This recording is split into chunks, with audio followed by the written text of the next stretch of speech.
Salut à tous, la team OL, Thomas M Show pour Lyon Fan TV. Très heureux les gars de vous retrouver pour une nouvelle vidéo. Je me trouve à Paris les amis. Toujours dans ce magnifique jardin des plantes, vraiment. C'est un lieu extrêmement reposant. Où les gens flânent, où les gens courent, où les gens prennent du temps un petit peu. C'est très beau. C'est en plein cœur de Paris. Bon, on entend peut-être un petit peu les sirènes, mais franchement, regardez, c'est magnifique. Végétation, des fleurs, c'est top. Et vous avez aussi des musées, donc n'hésitez pas. Je suis en train de faire le guide touristique, ou en tout cas le on tour. Vous savez, ce sont ces bus avec plein de touristes dedans qui sont chargés de vous déposer à certains endroits clés de la ville. Voilà. Je fais non pas la pub de Lyon, mais je fais la pub de Paris aujourd'hui.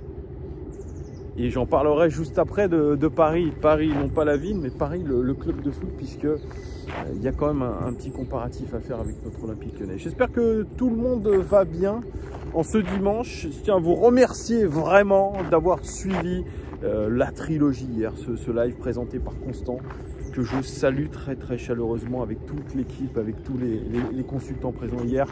Vraiment merci à lui, vous avez été nombreux à suivre cette trilogie. Moi j'étais au stade avec Giuliano, content de revenir au stade, content. D'ailleurs vous avez un petit vlog qui va arriver.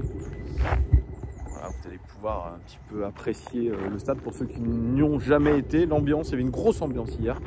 36 000 spectateurs, enfin ça c'est ce qu'on dit, parce que la réalité des choses fait que je pense qu'on était à moins de 36 000.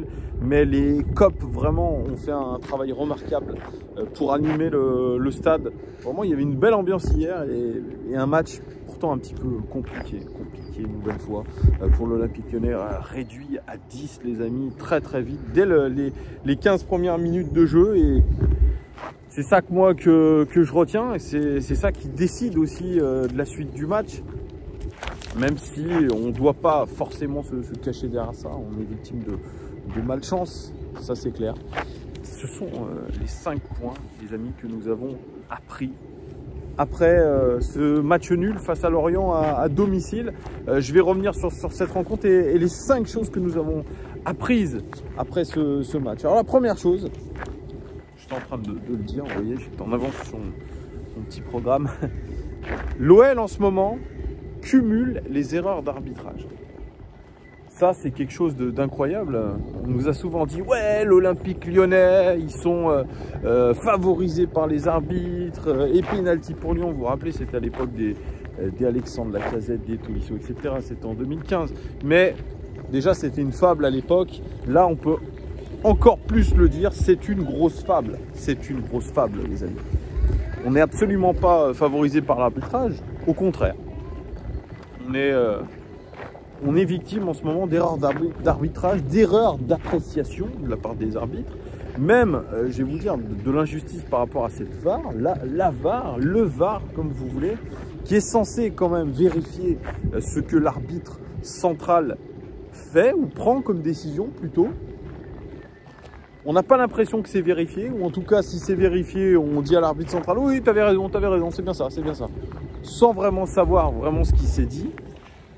On peut se poser quand même beaucoup de questions, parce que ce sont des erreurs manifestes, en tout cas quand on le voit d'un prisme supporter lyonnais, c'est vrai, mais quand on le voit dans un prisme objectif, tout simplement, je crois que n'importe quel supporter de football qui voit les images peut vraiment se dire, ouais, là il y a peut-être une petite couille, parce que la faute de Emerson sur Enzo le fait, peut-être qu'il est en tant que dernier défenseur, mais en tout cas, la même action, je suis d'accord avec tous les observateurs qui disent que la même action sur Oussem Aouar contre 3, c'est carton jaune et non carton rouge. Donc c'est toujours à l'appréciation de l'arbitre. On a l'impression qu'il n'y a pas d'uniformisation des règles, je ne sais pas, est-ce qu'ils sont briefés avant, mais c'est vraiment à la libre appréciation de l'arbitre. Et sa libre appréciation, eh bien, elle nous fait mal, et parce que on a de la malchance et on les cumule. On les cumule sur plusieurs journées. Alors là, on parle que des 2 journées récentes 2-3 journées récentes, même 3 journées avec le PSG, l'Estac et Lorient. Voilà, où on est arbitré un petit peu bizarrement. Soyons clairs sur les mots. Nous sommes arbitrés bizarrement, les amis. Et je ne comprends pas qu'on soit arbitré. Excusez-moi, mais il y a du bruit un petit peu derrière moi. Je vais essayer de m'éloigner un petit peu. Ce sont les aléas, les amis, des vidéos comme ça en déambulation. Mais je sais que vous appréciez. Oui, donc voilà, il n'y a pas d'uniformisation un petit peu des décisions arbitrales. Et donc ça vraiment, ça nous porte tort, beaucoup de tort. Puisque, bah oui, quand vous êtes réduit à 10 après 15 minutes, et bien vous avez tout le reste du match à vous épuiser, à essayer de trouver des solutions, alors que bah, déjà dans vos têtes vous êtes victime d'une erreur d'arbitrage. On l'a bien vu sur le terrain, les joueurs étaient extrêmement remontés, nerveux, ils cherchaient de temps en temps des fautes, ils se roulaient par terre. J'ai failli prendre un coin sur la tête. Non mais je rigole pas, il y a un coin qui est tombé. Un coin, c'est un... Wow. Mais vraiment, hein. Bon, un événement, excusez-moi. Mais ça fait partie de la déambulation aussi. Donc voilà, c'est vraiment le constat, tout ce qu'on a appris, et j'espère vraiment que ça va changer. Alors Peter Bosz, il était ébahi en se disant ouais, dans quel championnat je suis tombé, le niveau des arbitres ici est assez incroyable, et on cumule surtout en ce moment. Jean-Michel Aulas dit que, alors lui c'est sûr, c'est son dada depuis très longtemps, Jean-Michel Aulas, sur l'arbitrage, à l'époque où il descendait carrément dans le bureau des arbitres à la mi-temps pour signifier que l'OL avait été lésé. Ça date pas d'aujourd'hui à l'Olympique Lyonnais, l'arbitrage. C'est quelque chose qui revient, qui a fait partie de l'histoire de l'OL, des grandes heures de l'Olympique Lyonnais aussi. On disait que Jean-Michel Aulas faisait des pressions sur l'arbitre. Là, il le fait moins, il le fait par voie de presse néanmoins. Est-ce que ça sera suivi d'effets? Est-ce qu'il y aura des réclamations faites par l'Olympique Lyonnais? C'est possible aussi. Je ne sais pas ce qui va se faire, mais en tout cas, ça fait mal, effectivement. Et certes, ce match, on doit le gagner, j'en parlerai peut-être après, même à 10 contre 11, mais quand même, ça vous met en difficulté. Voilà, surtout que sur le coup franc, bien, on prend ce magnifique but de l'orienté. Il est incroyable d'ailleurs, le coup franc. Vraiment, il était vraiment devant nous. On a vu partir le ballon, une fusée. Il a vraiment un coup de pied joudiniesque. Voilà. Mais ça fait extrêmement mal, et on verra en tout cas si les arbitres vont maintenant faire un petit peu plus attention à Lyon, ou alors on reste un petit peu dans l'œil du cyclone. Ça peut être aussi encore plus contre nous, puisque on va se dire ouais, l'OL maintenant ils vont utiliser ça pour exagérer des fautes, pour faire peut-être de l'anti-jeu. Ça peut être ça qui va se mettre aussi dans la tête des arbitres. Comment vont être briefés les arbitres après ces polémiques? Ça, c'est la question qui mérite d'être posée. Bref, deuxième chose que nous avons apprise, même à 10 contre 11, l'OL aurait dû gagner. Oui, l'OL aurait dû gagner. Parce que on a dominé dans le jeu. Voilà.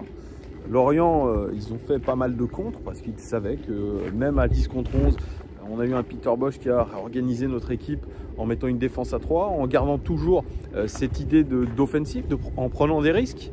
Voilà, pressing haut, même si le pressing, on n'en a pas vu énormément hier parce qu'on a vu des joueurs qui étaient fatigués, mais qui étaient plutôt sur l'énergie du désespoir, sur la frustration, sur le fait de se venger. Et franchement, on a eu des situations, mais ces situations-là, on n'a pas été... je vais dire, il nous a manqué un petit peu d'efficacité, c'est encore ce mot qui revient pour pouvoir gagner ce match. On a eu la rentrée de Ryan Cherki qui a été assez intéressante dans les dernières 10 minutes, il me semble, où il a bien dynamité la défense lorientaise. C'est un danger, Ryan Cherki, quand il est dans les 30 derniers mètres. Il peut provoquer des fautes, il va vite, il peut tirer des deux pieds. Malheureusement, moi, ce que je vois d'un point de vue statistique, c'est que l'Olympique Lyonnais n'a cadré que 2 de ses 12 tirs. Comment voulez-vous faire quelque chose quand vous cadrez seulement 2 tirs sur 12? C'est mauvais, c'est mauvais, c'est mauvais. On a eu les situations, mais pareil, il faut s'appliquer. Il faut s'appliquer dans ce qu'on fait. C'est pas possible. Alors, on peut penser à cette action de Paqueta en fin de match où Ryan Cherki est absolument seul. Ça fait penser à du Neymar Mbappé, cette histoire-là. Et que s'il glisse le ballon, Ryan Cherki peut le mettre dans le but. Après, il y a cette position de hors-jeu aussi. on a eu des situations. On a eu des situations où on pouvait gagner le match. On pouvait gagner le match. Franchement, le rapport de force était quand même bien supérieur pour l'Olympique Lyonnais. Même si je n'enlève pas quand même le côté courageux et le côté valeureux de ces Lorientais qui sont en surperformance, hein, qui sont clairement en surperformance. Et puis, il y a un homme aussi qui nous a aussi permis de rester dans le match, c'est vrai. Mais ça, c'est le cas depuis le début de la saison. Et c'est aussi le cas, et il l'explique très bien, Peter Bosz, c'est le fait qu'on soit très très haut sur le terrain. Et encore plus à 10 contre 11, eh bien, on se retrouve avec beaucoup de 1 contre 1 pour Anthony Lopez. Et il doit être extrêmement bon. Et hier, c'est 4 arrêts encore pour Anthony Lopez. Donc, je dirais, grâce à lui, on est maintenu aussi dans le match. C'est dommage aussi, puisque on revient très bien. En début de seconde mi-temps avec l'entrée notamment de Islam Slimani qui est intéressant vraiment en point de fixation. Je suis un petit peu déçu pour lui qui n'ait pas été titulaire et puis il fait ce bon 1-2 dans la surface de réparation avec un impact player comme je l'appelle depuis la saison dernière, Karl Toko Ekambi. Donc voilà, on devait le gagner ce match-là. Tu es à domicile, certes les conditions ne sont pas réunies pour que tu fasses un grand match. Bah oui, quand tu prends un coup sur la tête comme ça dès la 15e minute, mais avec l'appui du public, avec je dirais nos forces en présence, on aurait dû gagner. C'est un petit peu dommage. Voilà, il aurait peut-être fallu aussi à un moment donné être plus juste techniquement. Moi j'ai vu beaucoup de pertes de balles aléatoires, des joueurs aussi par moment, et j'en parlerai après, qui couraient pas assez, sans ballon, très concrètement, de forme notamment. Donc voilà, mais pour moi, on aurait dû se gagner ce match-là. Vous me direz en commentaire ce que vous en pensez. Troisième chose que nous avons apprise après ce match nul entre l'OL et Lorient, Slimani fait une rentrée décisive. Slimani, comme je vous l'ai dit juste avant, je suis désolé, je suis en avance sur le programme. En fait, finalement, je déroule le truc comme je l'avais prévu. Je l'ai peut-être en tête inconsciemment. Slimani, j'étais un petit peu déçu qu'il n'ait pas commencé titulaire contre Lorient parce qu'il a besoin d'enchaîner, ce garçon. On sait qu'en plus, il va avoir fort à faire avec la longue blessure de Dembélé. Et sur ce match-là, il méritait d'être titulaire par rapport à ce qu'il avait fait sur les 2 précédents matchs. Où il a un rôle un petit peu ingrat, c'est vrai, de jouer dos au but, de jouer en remise, mais il sait le faire. Il est intéressant aussi dans les petits espaces. On l'a vu dans le 1-2 dans la surface de réparation avec Karl Toko Ekambi. Il a cette qualité technique quand même. On a souvent dit ouais, Slimani, il n'a pas de qualité technique, etc. Si, moi je me souviens quand même de son duo avec Ben Yedder à Monaco. On avait vu un garçon qui était capable de passer, qui était quelqu'un qui était capable de marquer. Et c'est pour ça que je me dis qu'une attaque à 2, comme on l'a vu d'ailleurs à la suite de l'expulsion d'Emerson, on a eu une défense à 3 et cette attaque à 2 avec Slimani et Karl Toko Ekambi, bien c'est intéressant. C'est un attaquant qu'on n'a pas assez utilisé, Islam Slimani, avec un autre joueur à côté de lui, et on a vu, ça fait des merveilles dans cette surface de réparation, puisque ce 1-2 est juste magnifique. La conclusion de Karl Toko Ekambi, elle est juste magnifique aussi. Donc voilà, moi j'aimerais le voir plus dans une attaque à 2. Alors bien sûr, le souci c'est qu'Islam Slimani il est sorti sur blessure. Parce que là aussi, ça c'est un vrai problème qui est en train de s'accumuler chez nous. C'est qu'on commence à avoir des sacrés pépins physiques. On pourra peut-être à un moment donné se poser la question de la préparation physique. Parce que je crois c'est pas d'aujourd'hui qu'on sait qu'on va jouer tous les 3 jours. Il y a aussi peut-être ce problème de profondeur de banc, mais ça pareil. C'est pas que ça ne date pas d'aujourd'hui, voilà. Mais en tout cas, pour en finir avec Slimani, très intéressant Islam Slimani. Et je vais vous dire, c'est un message optimiste, mais que je pense réellement. Islam Slimani il va être intéressant, il va nous faire du bien, je pense, pendant l'absence de Dembélé. En tout cas, il a l'occasion, j'espère qu'il ne sera pas blessé, il a l'occasion de montrer bien, que c'est un joueur qui peut nous apporter bien plus que dans la rotation. Et donc pour ça, j'espère qu'il saisira sa chance et qu'il brillera. Mais voilà, attendons les nouvelles pour savoir si elles sont rassurantes quant à son état de santé. Quatrième chose que nous avons apprise de ce match nul, eh bien, nos 2 recrues, Boateng et Shaqiri, eh bien, ne sont pas au niveau physiquement, ils sont trop justes physiquement. Ça s'est vu vraiment hier absolument comme le nez au milieu de la figure, pour reprendre une expression bien française. Jérôme Boateng, pour l'avoir vu vraiment devant moi, c'est ce que j'ai dit plusieurs fois à Juliano, je lui ai dit, putain, il joue en marchant le mec. Il est avec ses pantoufles et il joue en marchant. Il sprinte pas. Les passes, c'est des passes latérales à 2 mètres ou alors des grandes passes devant, des grandes balles devant pour sauter les lignes. On nous avait vendu le gelon de Jérôme Boateng. Pour l'instant, on n'en a rien vu du gelon de Jérôme Boateng qui est absolument catastrophique depuis qu'il est arrivé à Lyon. Alors bien sûr, on va me dire, ah Thomas, il n'est pas prêt, il faut qu'il arrive, machin. Attendez. Moi, mon petit niveau, même quand je ne suis pas bien physiquement, j'arrive à faire des passes longues, intéressantes. Oui, vous avez bien entendu, je suis en train de me comparer à un joueur professionnel. Non, mais vous comprenez ce que je veux dire. C'est-à-dire que le gelon, c'est pas quelque chose qui requiert non plus une condition physique optimale. C'est un balancier, c'est un timing, c'est quelque chose. Là, il n'y a pas ça. Je dirais qu'il y a même un défaut de concentration quand il fait ça. C'est pour ça, moi, je pense qu'il joue trop en décontraction. Et puis il a été pris de vitesse plusieurs fois par les attaquants lorientais. On ne va pas se mentir. Il y a eu de la vivacité, l'orienté, Mofi, ça va vite. Donc Jérôme Boateng, on l'a vu très souvent même se faire suppléer par Diomandé. Je vais même vous dire, quand j'ai vu Da Silva rentrer sur le terrain, j'ai vu plus de vivacité, j'ai vu plus de dynamisme, alors que Damien Da Silva, il n'a pas fait non plus des grands matchs avec nous. Jérôme Boateng, il est inquiétant, surtout qu'il sort en plus avec une blessure à la cheville, vraisemblablement. Mais clairement, il n'est pas du tout au niveau physique, peut-être émotionnel aussi, j'en sais rien.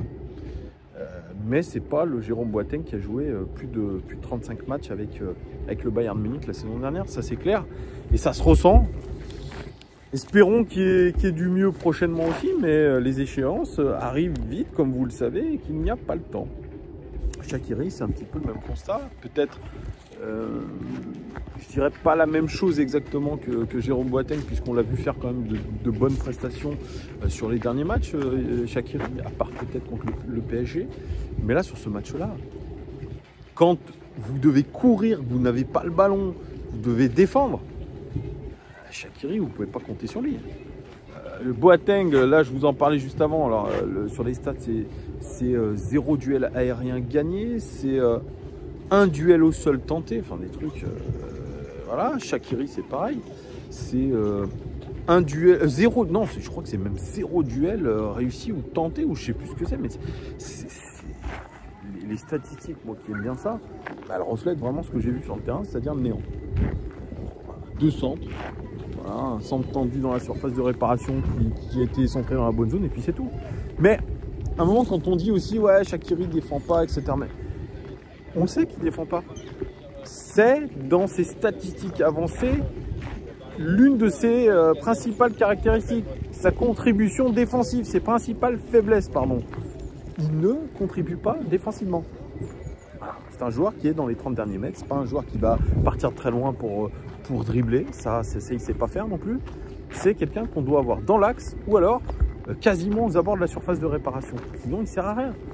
Donc oui, quand on va être plus en difficulté, qu'on va devoir courir derrière le ballon, qu'on va devoir défendre, il ne sera pas là. Voilà. Donc c'est pour ça que quand tu le recrutes, tu dois avoir en tête que c'est pas un joueur qui va faire ça. Surtout que c'est un joueur que, comme Peter Bosz dit, il faut choyer parce que risque de blessure, etc. Donc on fait très attention avec lui.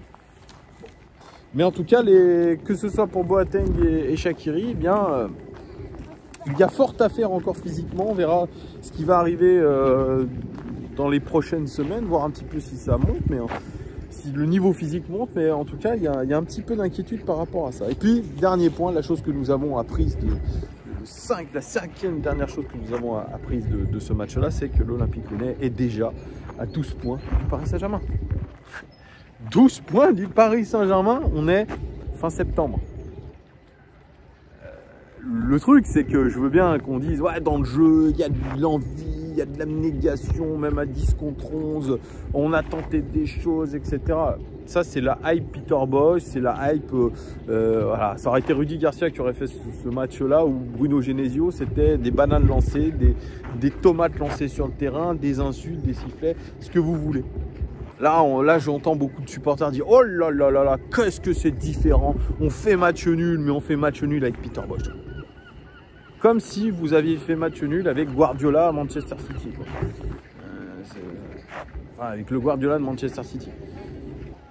Les gars, je pense qu'il faut être un petit peu objectif, même envers notre club. Les résultats, pour l'instant, ne sont pas ceux escomptés. Je crois qu'on est à 12 points pris sur 24 possibles, quelque chose comme ça, depuis le début de la saison. Il me semble un truc comme ça, hein. Peut-être que je dis des bêtises, mais au niveau des points, on est... c'est pas ça. C'est pas ça, alors. 12 points du Paris Saint-Germain, c'est déjà beaucoup. Alors, peut-être qu'on vise pas le titre de champion, mais en tout cas, on vise la Ligue des Champions. On vise le podium. Et s'éloigner du Paris Saint-Germain, c'est aussi s'éloigner un petit peu du podium, puisque les autres, ils avancent aussi. Nos concurrents avancent, pardon. Donc là, il y a quand même de l'inquiétude un petit peu à avoir par rapport aux résultats. Voilà, les résultats ne sont pas ceux escomptés, ne sont pas ceux que l'Olympique Lyonnais devrait avoir aujourd'hui. Donc oui, peut-être que l'Olympique Lyonnais est en rodage, peut-être qu'on voit des choses un peu mieux collectivement, oui, mais la réalité des choses, ce sont les points, ce sont les résultats. Donc on verra bien ce qu'il se passera, les amis, mais en tout cas, voilà, il y a quand même des petits motifs d'inquiétude quand même. Voilà les amis ce que je pouvais vous dire sur les 5 points que j'ai notés, que nous avons retenus de ce match nul face à Lorient. N'hésitez pas à commenter, même abonnez-vous, partagez, likez, faites ce que vous voulez les amis. Je vous souhaite un très bon week-end. On revient très vite sur la chaîne puisqu'il y a le match contre Brøndby qui arrive aussi en Champions League, j'allais dire, en Europa League dès jeudi et je vous présenterai cette équipe, il y aura avant-match, etc., etc. Gros bisous les amis, ciao.